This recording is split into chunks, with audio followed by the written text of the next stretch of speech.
Welcome back to Askewed Reviews, and this whole week I'm doing Father's Day films, and today I'm doing the 2015 movie Daddy's Home. Here's your trivia question for today. What is the name of the radio station Brad works for? The answer will be at the end of this episode. So in this film, we meet our main character of Brad Whitaker, who happens to be a really nice guy that recently got married to Sarah, and Sarah happens to have two children, so now Brad is a stepfather and he wants to do everything possible to be the best father he can. Things are pretty good for Brad. He has a great job at a radio station. He has a boss that's a little bit eccentric, but tends to be really good to Brad. And over the past few months, things seem to be going really well with his family. That is until Dusty, the biological father, comes back into town for a visit. Dusty seems to be that real cool dad, riding motorcycles, is in great shape, and has a great relationship with the kids. So Brad, trying to be a good father, decides to invite Dusty to stay around longer to build that relationship with the children.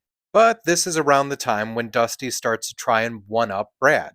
He tells better bedtime stories, buys the kids a dog, finishes the tree house that Brad was working on.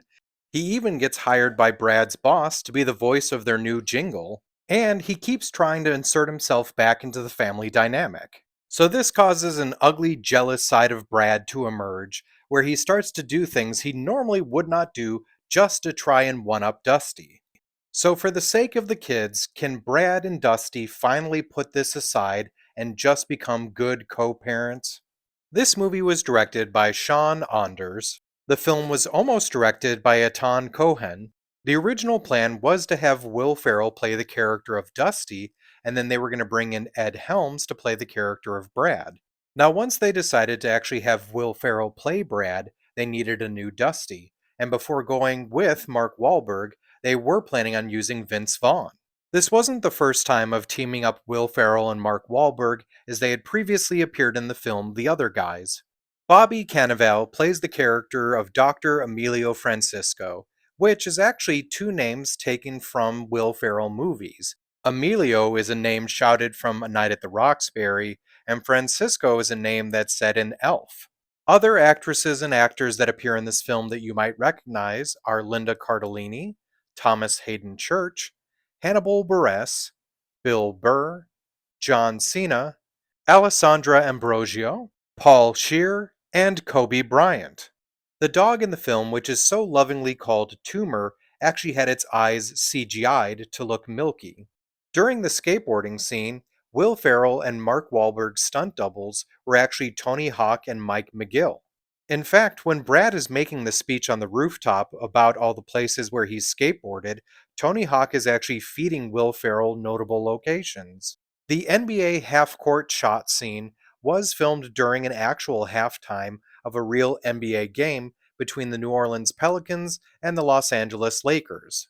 During the pull-up scene in the garage, Mark Wahlberg ended up doing 700 assisted one-armed pull-ups due to how many takes and different angles were done. If you didn't catch this, when Dusty first appears, we hear AC/DC's Thunderstruck, and when Roger first appears, we hear Metallica's For Whom the Bell Tolls. The movie that the family is watching on TV is The Princess Bride. The view outside Brad's office window was actually images of downtown Minneapolis, but put into a different configuration. The movie was entirely filmed in Louisiana. For the airport, they used the New Orleans Ernest N. Morial Convention Center. So when it comes to the film Daddy's Home, I really do enjoy this movie. I think whenever you team up Will Ferrell and Mark Wahlberg, I think they're a great comedy duo. So I'm going to give this film a 4 out of 5. And if you enjoy Daddy's Home, other movies I recommend checking out are Bad Moms, The Other Guys, Grown Ups, and Step Brothers. Now it's time for the trivia question from the beginning of this episode. What is the name of the radio station Brad works for? That radio station is The Panda, Smooth Jazz Radio. I hope you enjoyed this episode of Askewed Reviews, and if there's a movie you'd like to see get a review, just mention it in the comments.